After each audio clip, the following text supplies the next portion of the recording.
The day Amina Jacob sent her mother-in-law to prison, she wore red. Not the soft, apologetic red of roses, the red of blood, of reckoning, of a woman who had spent 1 year enduring a slow, terrifying poisoning attempt and had finally decided to return the favor. But she didn't use poison.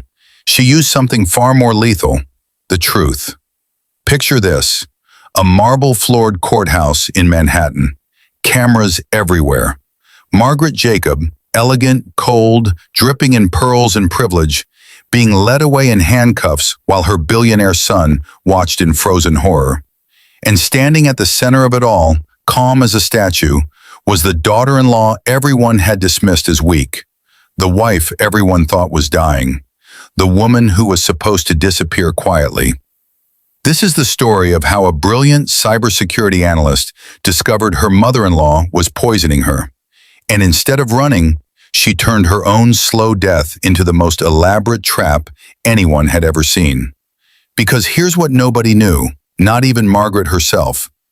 Amina had stopped drinking the poison tea 6 months before she collapsed. She'd been documenting everything, testing everything, building a case that would destroy the Jacob family empire from the inside out. When you spend your career hunting hackers and tracing digital footprints, you learn something important. Patterns never lie. People do. Numbers don't. And Amina had found a pattern. The dizziness always came 30 minutes after Margaret's special tea. The tremors always started in her left hand. The fainting spells always happened when her husband Elias was away on business trips. The symptoms always stopped just before they became fatal. Someone wanted her weak. Not dead, just manageable enough to push aside. Sick enough that when she eventually died, it would look natural. But Amina wasn't manageable anymore. She was furious. And fury, she discovered, is remarkable fuel. So she did what she does best. She investigated. She documented. She built a case so airtight that not even the best lawyers money could buy would be able to crack it. And then she waited. She waited for Margaret to get comfortable, to get careless, to believe that she'd won. And when the moment was perfect, when the evidence was irrefutable, when the trap was set, Amina didn't just expose Margaret, she destroyed her. But to understand how Amina Jacob became the woman who sent her mother-in-law to prison, you need to understand who she was before the mansion, before the money, before she realized that the biggest threat to her life was living under her own roof, serving her tea with a smile. You need to understand how a self-made woman fell in love with a man who would eventually stand by while his mother tried to kill her. And you need to understand why, even now, sitting in that courtroom watching Margaret being led away, Amina felt no satisfaction, only something cold and sharp that might have been grief. Because this story isn't about revenge, it's about survival. And sometimes, surviving the people who are supposed to love you is the cruelest victory of all. Stories like this take days of research to bring to life. If you want to hear how this brilliant woman turned her own poisoning into the perfect trap, stay with me. And if you appreciate detailed, shocking, true stories like this, please hit that subscribe button. It's how we keep bringing you content this compelling. Before Amina Jacob was a billionaire's wife, before she was a victim, before she became the woman who would architect one of the most public downfalls in tech history, she was just Amina Okonkwo, 26 years old, first-generation Nigerian-American, brilliant, and working 16-hour days as a freelance data forensics analyst in a cramped San Francisco co-working space. She was the woman who traced ransomware attacks back to their sources, who found the digital fingerprints hackers thought they'd erased, who survived on ramen and cold brew coffee, and the kind of determination that comes from having no safety net. Her parents were both dead, her mother from cancer when Amina was 12, her father from a heart attack 3 years before this story begins. She'd sold their apartment to pay off his medical debt. What little remained went toward finishing her computer science degree at Berkeley. No inheritance, no trust fund, no family money. Just a small house in Oakland she'd managed to keep, and a mind sharp enough to cut glass. People underestimated her constantly. She was quiet, reserved. She wore thrifted blazers and carried her entire office in a backpack. She didn't look like what people expected genius to look like. That was fine with her. Underestimation, she'd learned, was a strategic advantage. The day everything changed started when someone tripped over an extension cord and nearly destroyed her entire workstation. The culprit was a lanky man named Elias Jacob, early 30s, nervous energy, covered in the awkward charm of someone who lived entirely inside his own head. He was developing autonomous agricultural drones for small farms. Noble work, terrible execution. "You're one cyber attack away from losing everything," Amina told him after examining his prototype's laughably inadequate security. "I have a firewall," he said defensively, "from 2009. She demonstrated 3 different ways someone could steal his entire system in 15 minutes. He watched her like she was performing miracles. He couldn't afford to hire her. He was living with 3 roommates and eating frozen meals. But he offered her something else: equity, 20% of a company that didn't exist yet. She negotiated him down to 10% and complete control over all digital infrastructure. Within 6 months, they were living together in a tiny mission apartment with exposed wires and whiteboards covering every wall. They weren't romantic yet, just 2 obsessive people who couldn't afford separate spaces. But they worked. God, they worked. Amina built the security infrastructure from scratch. She designed the predictive breach prevention algorithm that would become industry standard. When they needed their first major contract, a $12 million deal, and Elias froze during the pitch meeting, Amina stepped in and closed it in 40 minutes. That was when they became more than partners. By 2016, they were engaged. Jacob Agrotech was growing. They were sleeping 4 hours a night and living on dreams. In 2017, when a competitor launched a coordinated cyber attack, Amina's system neutralized it before a single line of code was compromised. That night alone saved them $4.7 million. But Elias took the credit in the TechCrunch interview the next morning. He didn't mention her name once. When she confronted him, he said, "Investors trust faces they recognize. You understand, right? We're building this together." She didn't understand, but she told herself it didn't matter. When their Series B funding round collapsed in 2018, Amina made a decision that still haunted her. She sold her father's house, the last piece of her childhood, the last connection to her parents, for $210,000. Every penny went into Jacob Agrotech. Elias cried when she told him. He promised he'd never forget what she'd sacrificed. He forgot within a year. By 2020, Jacob Agrotech went public at a valuation of $1.2 billion. Elias owned 40%. Amina owned 10%. Elias was on the cover of Forbes, Wired, Fast Company.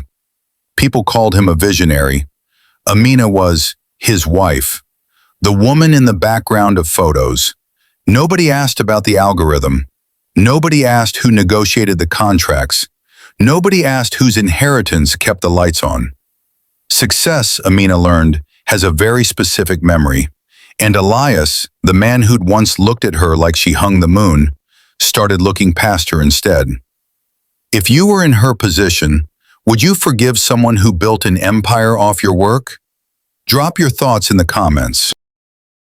The first time Amina met Margaret Jacob was at their wedding in 2018. Margaret arrived late, deliberately, Amina suspected, wearing white. Not ivory, not cream, white, the exact shade of the bride's dress. She spent the reception making comments that sounded like compliments until you thought about them for 3 seconds. What an interesting dress choice, so bold. I'm sure you'll learn to cook Elias's favorite meals eventually. It's wonderful that Elias found someone so supportive. He needs that. Each word was a paper cut, small, precise, designed not to kill but to bleed you slowly. Margaret Jacob was old money from Connecticut. The kind of woman who wore pearls to breakfast and had opinions about which fork to use for salad. She wore her wealth like armor and her disapproval like perfume. She had never wanted Elias to marry Amina. She'd made that clear before the wedding. Every phone call, every email mentioning Elias's ex-girlfriend from Yale. Blonde, from Greenwich, working at Goldman Sachs. Such a lovely girl. They would have made a perfect match. But Elias had chosen Amina, and Margaret had smiled through gritted teeth and pretended to be gracious. For 2 years she kept her distance. Then Jacob Agrotech went public in 2020, and overnight Elias became a billionaire. On paper, Amina was worth $120 million.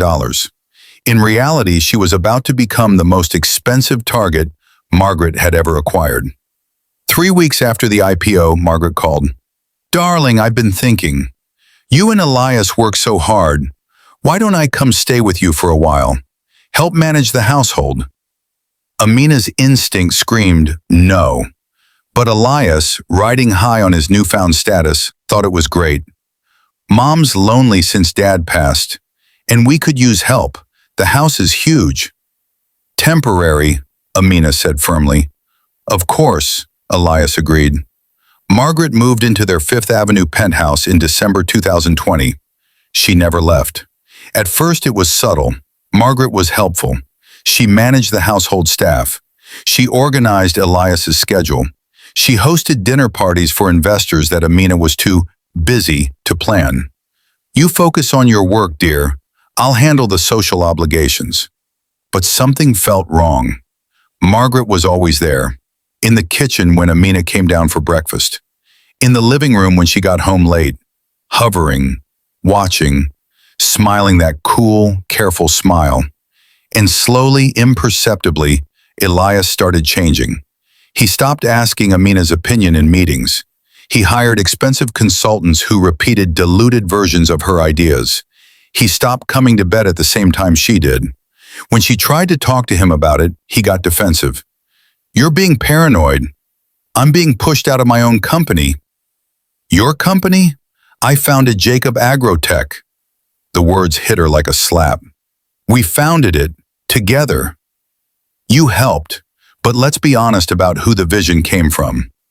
That was January 2021. By February, Amina started feeling sick. It began with dizziness. She'd stand up and the room would spin. Then came tremors in her left hand. Then bone-deep exhaustion that sleep didn't fix. She saw doctors. They ran tests, blood work, MRIs, neurological exams. Everything came back normal. "It's stress," they said. "You're working too hard." But Amina knew her body. This wasn't stress. March 2021. The fainting started. She'd be walking through the house and suddenly the floor would rush up to meet her. She'd wake up minutes later with Margaret hovering over her. "Oh dear, you fainted again. I'll call Dr. Morrison." Again, like it was becoming normal. Elias was concerned but distant. He was traveling constantly. When he was home, Margaret monopolized his time. And that's when Amina noticed the pattern. The fainting spells only happened when Elias was traveling. The tremors got worse after she drank the tea Margaret made for her. The dizziness always started 30 minutes after meals Margaret had supervised. It took her 3 weeks to trust her instincts. She created a spreadsheet. Times, dates, symptoms, what she'd eaten, what she'd drunk, who'd prepared it. The pattern was undeniable. Every symptom corresponded to something Margaret had given her.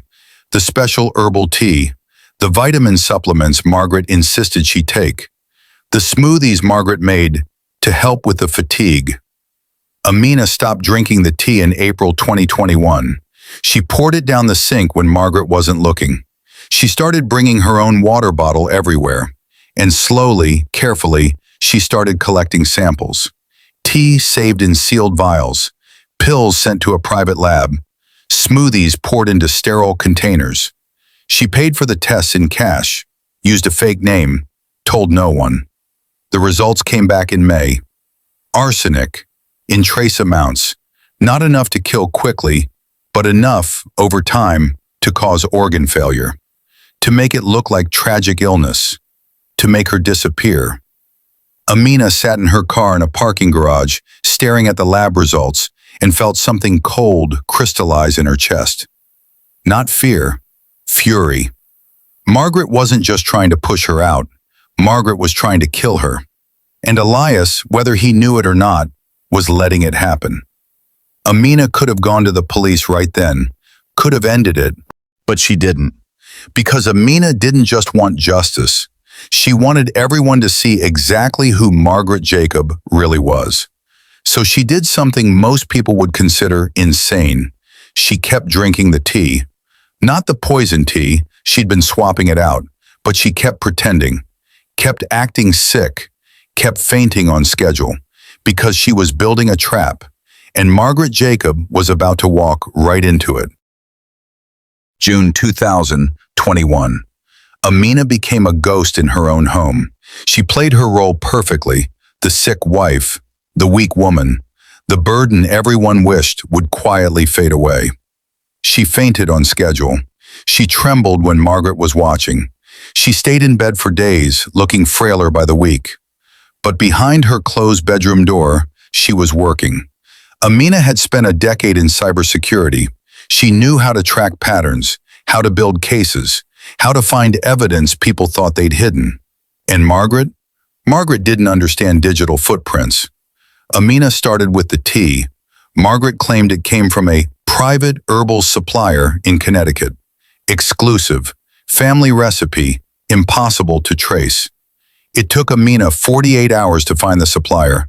Not an herbalist, a retired pharmacist named Dennis Holbrook, who'd lost his license in 2003 for selling controlled substances without prescriptions. He lived outside Hartford. He had a website hidden behind layers of encryption. He sold custom supplements for people who wanted untraceable ways to make other people sick. Amina hacked his customer database. Margaret had been ordering from him since November 2020, the month she moved in. The orders were specific. Herbal tea blend, gradual effect, mimics natural illness. There were emails, detailed instructions. Margaret describing exactly what symptoms she wanted to induce. Nothing that would show up on standard tests. I needed to look like stress-related illness, progressive, something that could eventually be fatal without raising suspicion. Amina downloaded everything, every email, every receipt, every order. Then she moved to the finances. She found the account Margaret had established in Elias's name, without telling him. If Amina died, Elias would inherit her shares, and Margaret had signing authority. She'd been positioning herself to control Elias's entire fortune. Amina dug deeper. She found the life insurance policy, $5 million on Amina's life, taken out 6 months ago. Margaret was listed as beneficiary in trust for Elias Jacob. She found the will Margaret had drafted, forged with Elias's signature, that left everything to him, managed by Margaret. She found messages between Margaret and her attorney discussing contingency plans if Elias's marriage becomes a liability to the family legacy. It wasn't just about money, it was about control, about Margaret's vision of what her son's life should look like. And Amina had never fit into that picture, so Margaret decided to erase her. July 2021, Amina hired a private investigator. Not for Margaret, she already had everything she needed there. For Elias, because she needed to know. Did he know? Was he complicit? Or was he just conveniently blind? The answer was somehow worse than either option. Elias wasn't helping Margaret poison her, but he wasn't trying to save her either. The investigator's report showed Elias was having an affair with his head of marketing, a 28-year-old Stanford grad named Jennifer Chen. It had been going on for 6 months. Hotels, restaurants, weekend trips to Napa. And the timeline was damning. The affair started 2 weeks after Margaret moved in. Margaret knew about it. She'd paid for the hotel rooms, had created situations where Elias and Jennifer worked late together. She'd been orchestrating Elias's exit strategy while orchestrating Amina's death. Get Elias emotionally detached. Let him find comfort elsewhere. Then let Amina die tragically. Elias would mourn, inherit everything, and Margaret would make sure he married the right kind of woman next time. Amina sat in her bedroom, surrounded by evidence, and felt something break inside her. Not her spirit, her mercy. He'd been cheating on her while she was being poisoned. He'd been building a life with another woman while watching Amina deteriorate. He hadn't tried to save her because part of him wanted her gone too. That realization didn't hurt anymore. It clarified everything. August 2021. Amina contacted Patricia Kwan, a criminal defense lawyer who specialized in complex domestic cases. She brought everything. Every document, every test result, every email. Patricia went pale. This is attempted murder, conspiracy, fraud. We need to go to the police now. Not yet, Amina said calmly. I need to make sure this is airtight. I need Margaret to incriminate herself further. That's incredibly dangerous. I've been enduring this poisoning attempt for 6 months. I can handle dangerous. Patricia helped her build the case. They documented everything, got second opinions from toxicologists, built a timeline that even the best defense attorney couldn't dismantle. But Amina wanted more. She wanted a confession. September 2021, Amina installed cameras in her bedroom. Tiny, hidden. She installed audio recording devices throughout the apartment. All legal, her home, her right to record. Then she set the trap. She stopped pretending to drink the tea. She let her symptoms improve slightly, just enough to be noticeable. And she waited. It took 3 days. Margaret came to her room at night. Amina pretended to be asleep.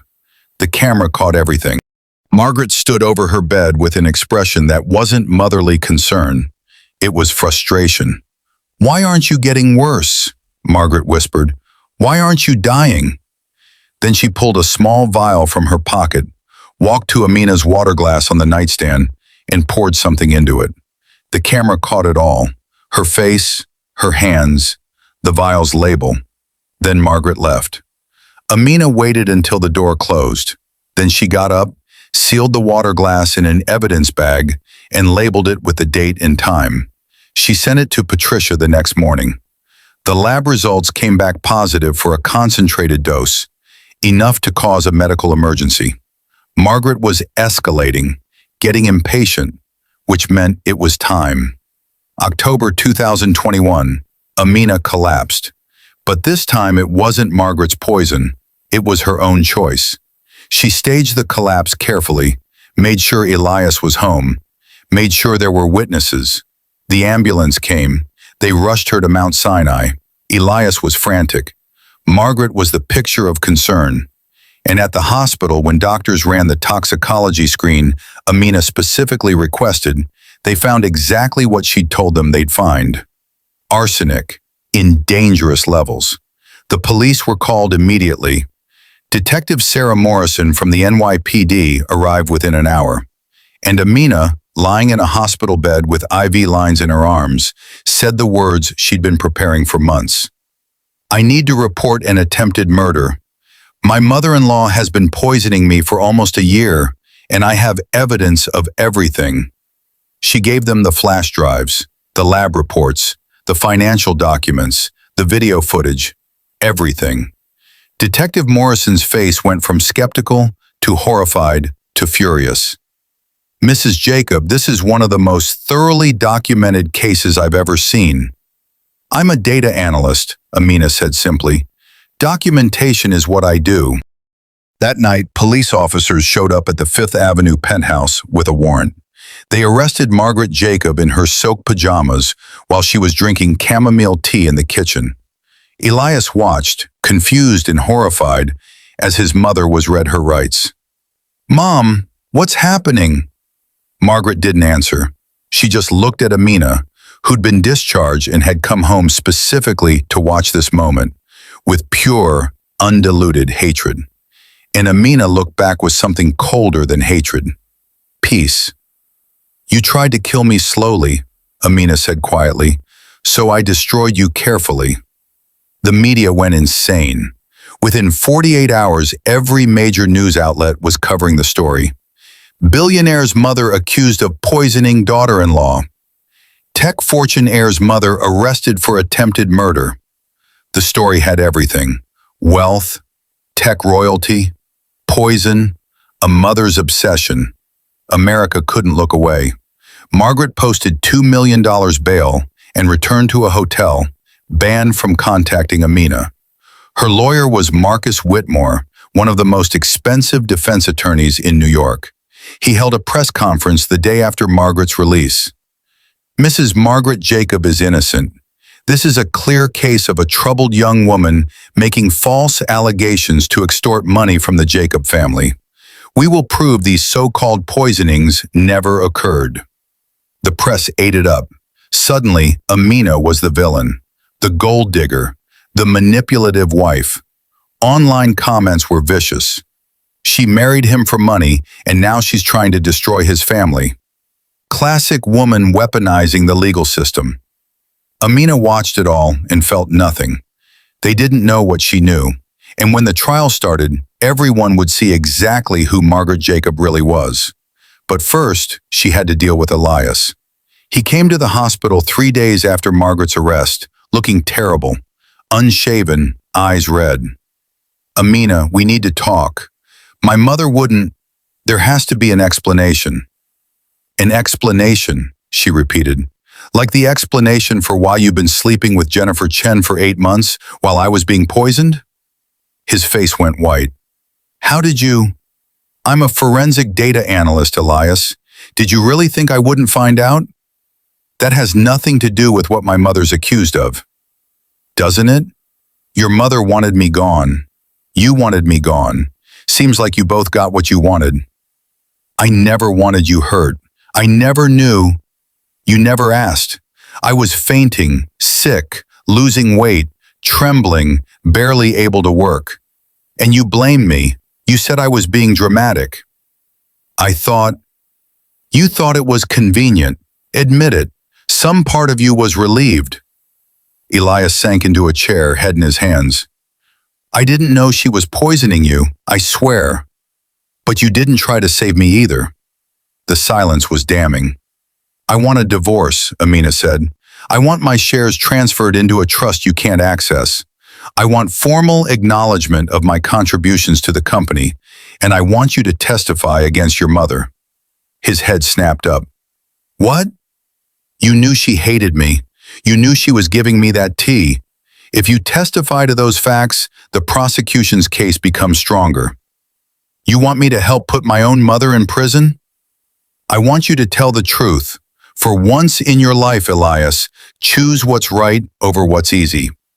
He stood, backing toward the door. I can't. She's my mother. And I was your wife, the woman who gave you everything, who built your company, who sold her father's house so you could keep chasing your dream. Amina, get out. He left. She never saw him alone again. November 2021. The trial began. The courtroom was packed, media everywhere. The Jacob family scandal had become the biggest story of the year. Margaret sat at the defense table in a cream Chanel suit and pearls, looking every inch the elegant socialite being falsely accused.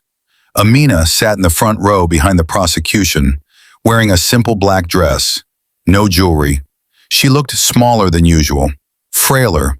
It was strategic. The prosecution was led by ADA Jennifer Walsh, a former FBI agent who specialized in poisoning cases. She was methodical, thorough, devastating. She started with medical evidence.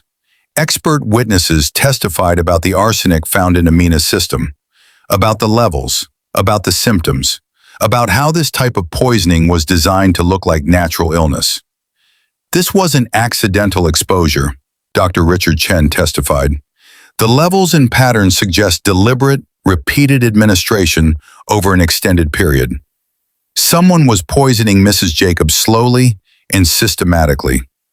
Then came the evidence of the tea. The prosecution presented lab results from the samples Amina had collected. Every single one tested positive for arsenic. They presented the vial Margaret had poured into Amina's water. Marcus Whitmore objected. "There's no proof that substance came from my client." Jennifer Walsh smiled. "We have video footage." The courtroom gasped when they played it. There was Margaret standing over Amina's bed in the dark. The timestamp clear, her face visible, her hands pouring something into the water glass. Audio. "Why aren't you dying?" The courtroom erupted. The judge called for order 3 times. Margaret's face remained impassive, but her hands were clenched white. Then came the financial evidence. Patricia Kwan walked the jury through Margaret's financial manipulations. The forged documents, the life insurance policy, the trust fund to control Elias's inheritance. Mrs. Margaret Jacob stood to gain millions from Amina Jacob's death, Patricia testified. She'd positioned herself as sole financial controller of her son's assets. She'd even drafted a will, forged with Elias's signature, that gave her complete authority. How much would Mrs. Margaret Jacob have controlled if Amina had died? Approximately $450 million. The jury looked at Margaret with open disgust. Then came Dennis Holbrook. The retired pharmacist had been offered immunity for testimony. He was nervous but truthful. Margaret Jacob contacted me in October 2020. She said she needed something to make someone sick gradually, something that wouldn't show up on tests. I provided a custom herbal blend with trace amounts of arsenic. How much arsenic? Enough to cause serious illness over time, enough to kill eventually, but slowly enough to look natural. Did Mrs. Jacob ever express concern? No, she seemed very certain, very determined. Marcus Whitmore's cross-examination was brutal, but Dennis had receipts. Every transaction, every email, every order. Finally, Jennifer Walsh called Amina to the stand. Amina walked slowly to the witness box.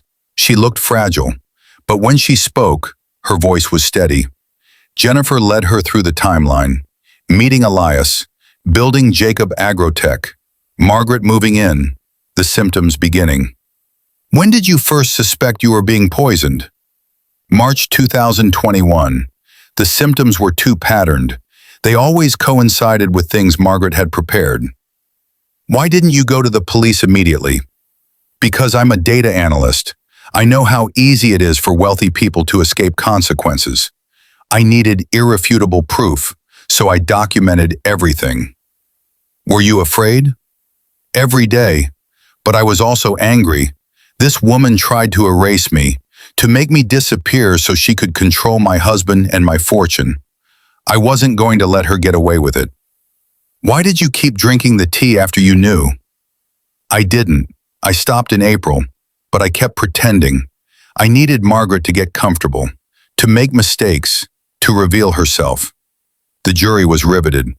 Marcus Whitmore's cross-examination tried to paint Amina as a manipulative gold digger. Isn't it true you stood to gain significantly from a divorce? I already owned 10% of Jacob Agrotech. I was already worth over $100 million. I didn't need to fake being poisoned to get money. But you would gain more in a divorce. I gained nothing from almost dying. I gained nothing from spending 9 months terrified. This isn't about money, Mr. Whitmore. This is about justice. Or revenge? Amina looked at him steadily. If I wanted revenge, your client would have succeeded in killing me, and I would have made sure everyone knew why. Instead, I'm alive, and she's being held accountable. That's not revenge. That's consequences. The courtroom was silent. The trial lasted 3 weeks. The jury deliberated for 6 hours. When they came back, the verdict was unanimous. Guilty on all counts. Margaret Jacob stood to receive the verdict, her face a mask of fury. The judge showed no mercy. Mrs. Jacob, you used your wealth and position to systematically attempt to murder your daughter-in-law. You showed no remorse, no conscience. I'm sentencing you to 25 years in federal prison without possibility of parole for 15 years. The courtroom erupted. Margaret was led away in handcuffs.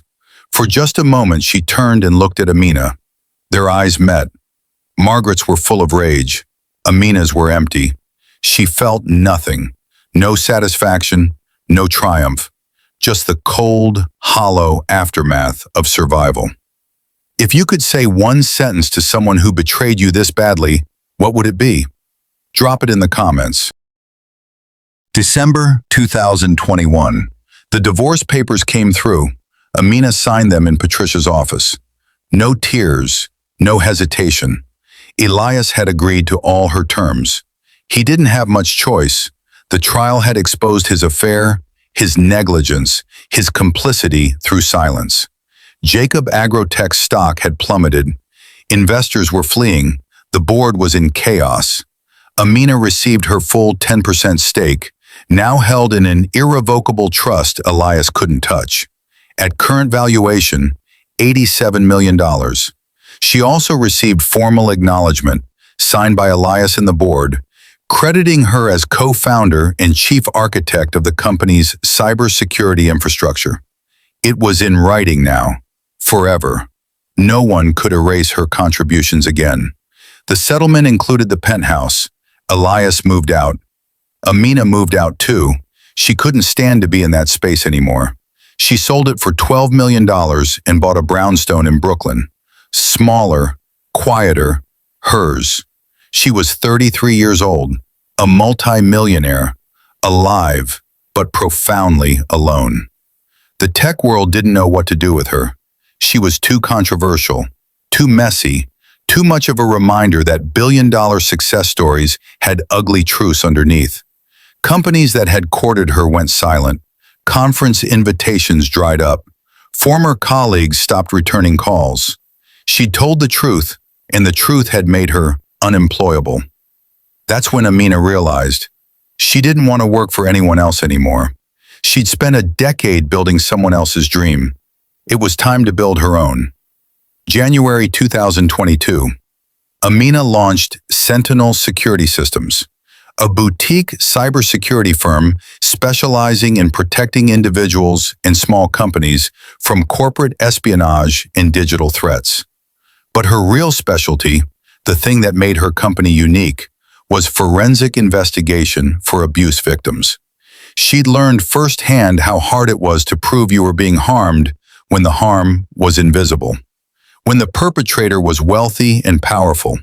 So she created a service that helped people document abuse, digital surveillance, financial manipulation, poisoning, gaslighting. She built tools that helped victims build cases. She hired investigators who understood trauma.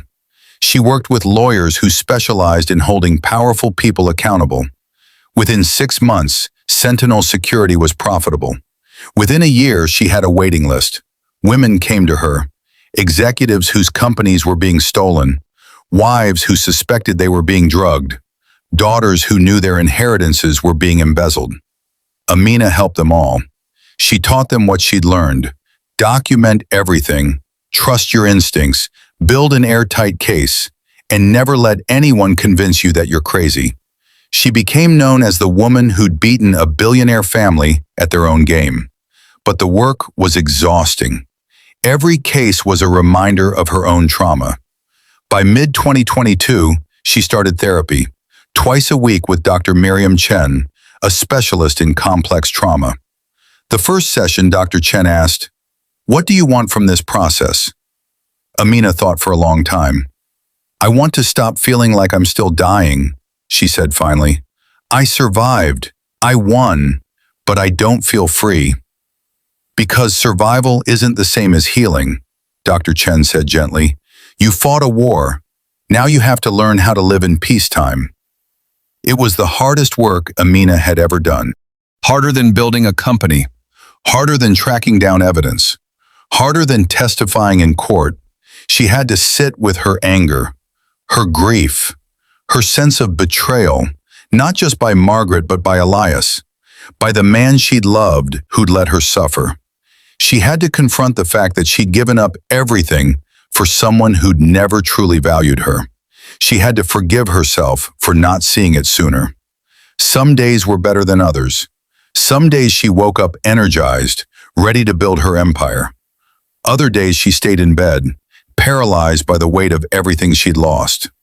But slowly, incrementally, she started to heal. She reconnected with old friends she'd neglected during the marriage.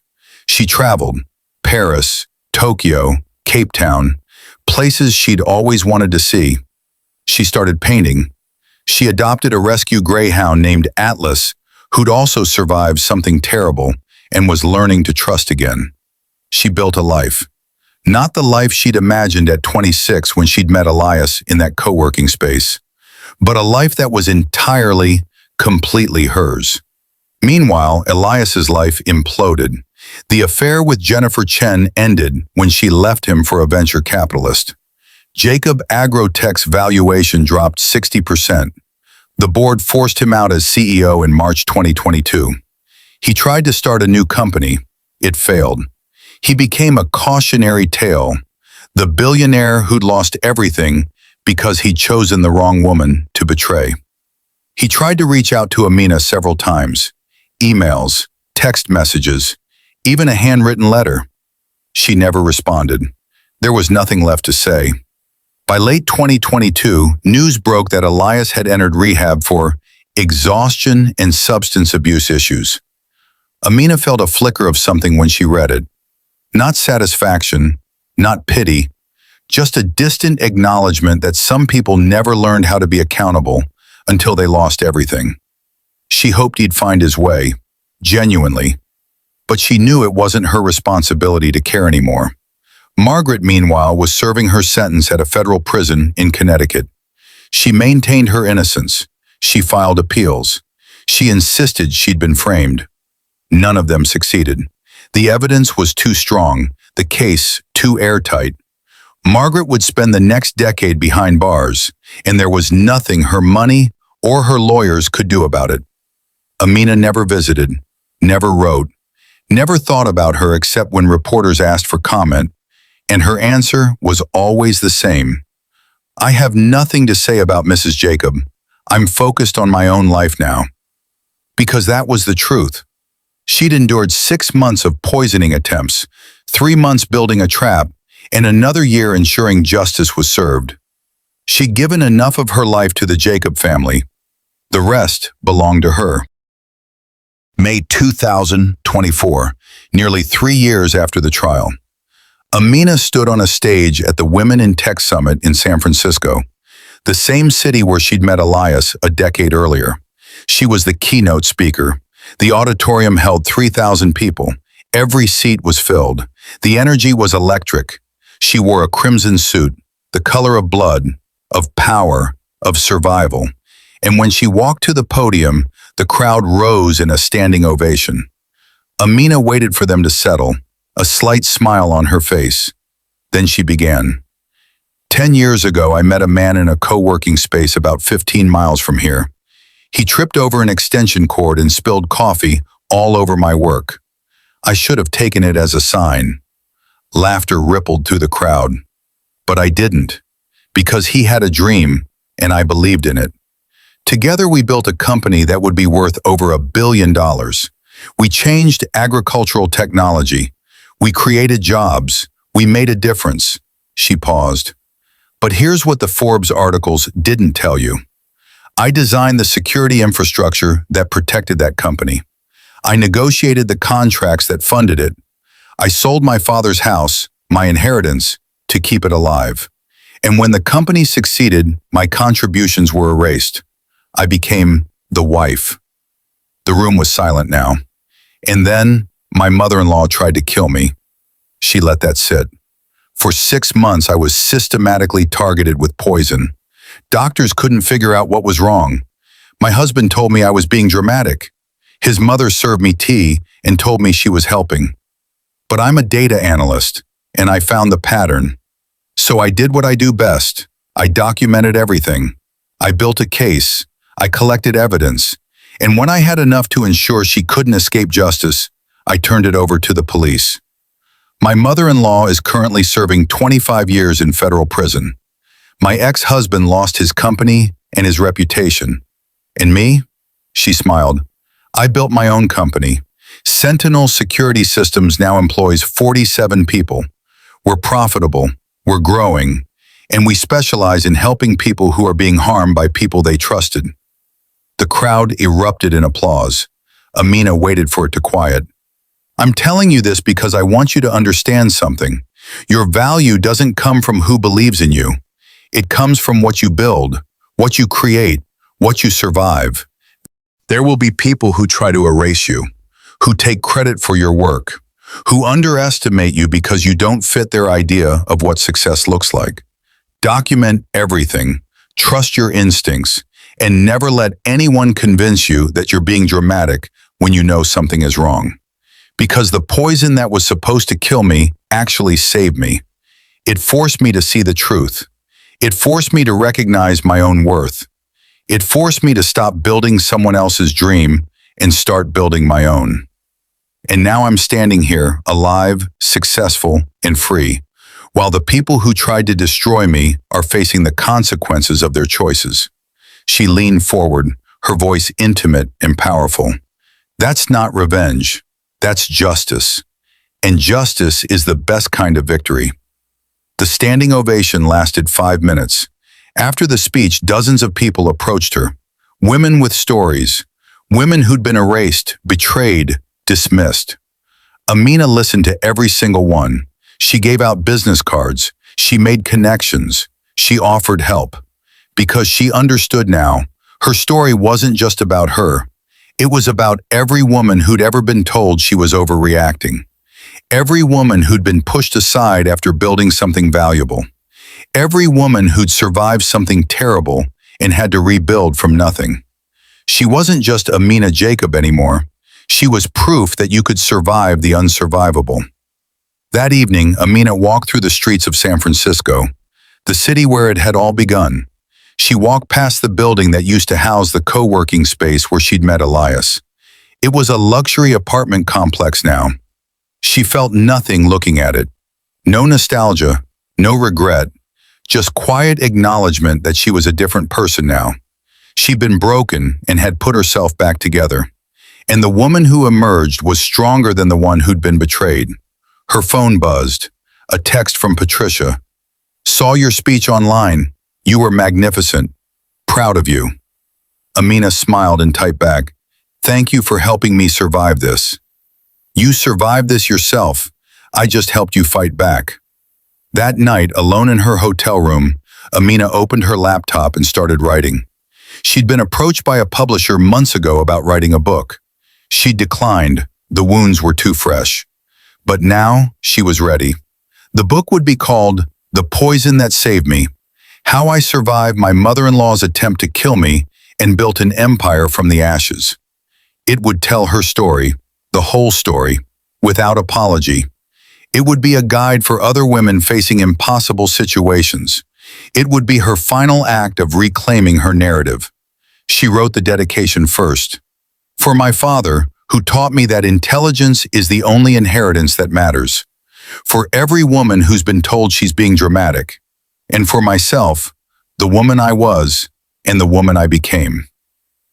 June 2024, the book launched. It hit the New York Times bestseller list in its first week. Amina did interviews, podcasts, speaking engagements. She told her story over and over, and each time it hurt a little less. Each time she felt a little more free. And then one day she realized something. She'd stopped thinking about Elias entirely. He'd become a character in a story she'd survived, not the center of her life. She'd stopped checking his social media, stopped wondering how he was doing, stopped caring whether he'd learned anything. He was just gone from her thoughts. And that, more than anything, more than the trial, more than the book, more than the success, felt like victory. Because the opposite of love isn't hate, it's indifference. And Amina had finally reached indifference.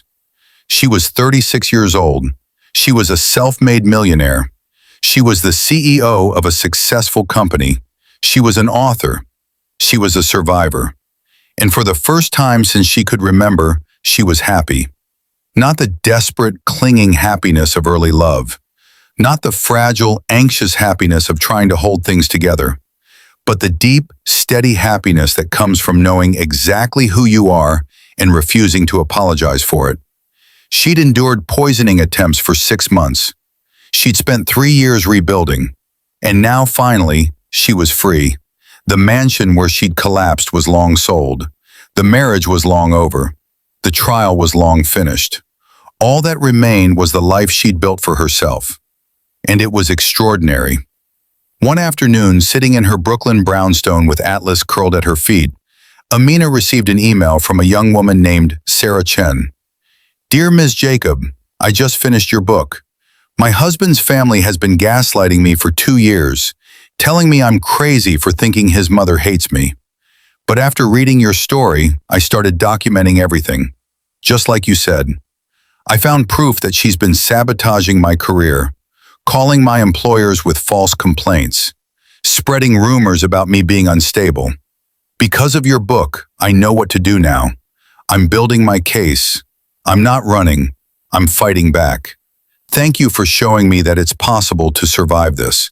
Thank you for teaching me that my instincts matter. You saved my life without even knowing it. With gratitude, Sarah." Amina sat with that email for a long time. Then she replied, "Dear Sarah, you're saving your own life. I just showed you it was possible. Document everything. Trust yourself. And remember, the people who try to destroy you are counting on you staying silent. Don't give them that satisfaction. You're stronger than they know, stronger than you know, and you're going to survive this. Amina." She pressed send and looked out the window at the Brooklyn street below. The sun was setting, painting everything gold. Atlas stirred at her feet, then settled back into sleep. Amina took a deep breath and felt something she hadn't felt in years. Not just peace, freedom. Real, complete, hard-won freedom. She'd walk through fire and come out the other side, and she'd learned the most important lesson of all. Sometimes the poison that's meant to destroy you becomes the catalyst for your transformation. Margaret Jacob had tried to erase Amina slowly, carefully, with poison in a teacup. But Amina didn't just survive. She turned her own near-death into the blueprint for her rebirth. And in the end, the poison that was supposed to kill her became the very thing that set her free. Thank you for staying with me through Amina's story. This was a woman who lost everything, her health, her marriage, her trust, but refused to let that be the end. She documented her own poisoning, built an airtight case, and sent her mother-in-law to prison for 25 years. Then she built a company, wrote a best-selling book, and became living proof that surviving is just the beginning. Thriving is the real victory. Which part of Amina's story hit you the hardest? Was it her patience in building the case? Her courage to keep pretending while being poisoned? Or the devastating betrayal of discovering her husband was cheating on her the entire time she was fighting for her life? Drop your thoughts in the comments below. And if you made it this far, you're my kind of person. Someone who appreciates real stories about real betrayal and real justice. Don't forget to subscribe. Tomorrow's story is about a man who discovered his entire life was a lie constructed by his wealthy family, and his revenge dismantled a dynasty. You won't want to miss it. Until then, remember, document everything, trust your instincts, and never let anyone convince you that your survival doesn't matter. Thank you for watching.